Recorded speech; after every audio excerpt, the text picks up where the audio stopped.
ఈ ప్రభుత్వం వచ్చిన తర్వాత 2 రైతు భరోసాలు ఎగ్గొట్టిండు. నిన్న కేసీఆర్ సార్ హయాంలో సిద్దిపేట నియోజకవర్గం నంగనూరు మండలం నర్మెట్టలో పామాయిల్ ఫ్యాక్టరీ ఆ రోజు 300 కోట్లతోనే ప్రారంభించి దాదాపు పూర్తి చేసిన ఫ్యాక్టరీని ఇనాగ్రేషన్ చేసి అక్కడ రైతు భరోసా వేసులు స్టార్ట్ చేసిన ఒక్క ఎకరములకు అది 45 రోజులు లోపల మొత్తం మందికి ఇస్తా. ఆయన ముఖ్యమంత్రి రేవంత్ రెడ్డి నాట్లేసి ఎన్ని రోజులైంది, వచ్చే నెల కోతలకు వస్తున్నాయి, కొంత ఈ నెల ఎండింగ్ కోతలు స్టార్ట్ అవుతాయి, బాన్సువాడ ఏరియా అటువంటి అయితే కోతలు ముందే స్టార్ట్ అవుతాయి. నువ్వు కోతల మీద పెట్టుబడికి ఇచ్చే సాయాన్ని కోతల మీద ఇస్తావా? అది 45 రోజులు ఇన్స్టాల్మెంట్ ప్రకారం ఇస్తావా? నువ్వు చెప్పింది ఏం లేదు, ఇలా చేస్తున్నది ఏంటి? నువ్వు రైతులను నిండా మోసం చేసి ముంచుతున్నావు. కేవలం గాలి మాటలు చెప్పుకుంటా ముఖ్యమంత్రి. అసలు ఒక మనిషి అనే వాళ్ళు ఒక దేవుని మీద ఒక ప్రమాణం చేస్తే భయంతో అది అమలు చేయడానికి ప్రయత్నం చేస్తారు ప్రతి మనిషి.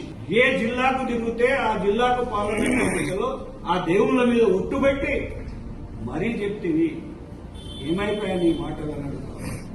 మహాలక్ష్మి 18 ఏళ్లు నిండిన ఆడ బిడ్డ అందరికీ నెలకు 2500 రూపాయలు 1వ తారీఖున మీ బ్యాంకు ఖాతాలో జమ చేస్తానని.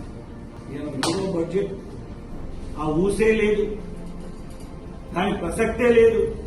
అది మర్చిపోయిండు. 6 గ్యారంటీలు ఎలా పెట్టిపోయింది. మహిళలు ఏం పాపం చేసిండు? నువ్వు చెప్పిన ఇన్ని మాటలకు నమ్మి నీకు ఓటేస్తే ఇలా రైతులను ఒక పక్క, అంతెందుకు ముసలి వాళ్ళు పాపం.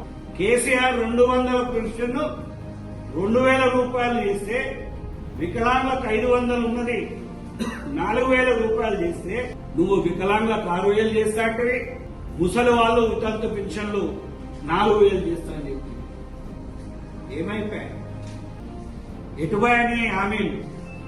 3వ బడ్జెట్ లో ₹1 అన్న వీటికి కేటాయించినామని అడుగుతారు.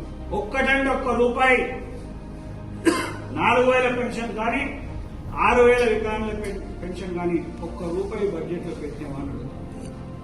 ఇంకెన్నడూ అమలు చేస్తాం? ముసలోళ్ళ కలకల కూడా నీకు తగలదా అని నేను అడుగుతా ఉన్నాను.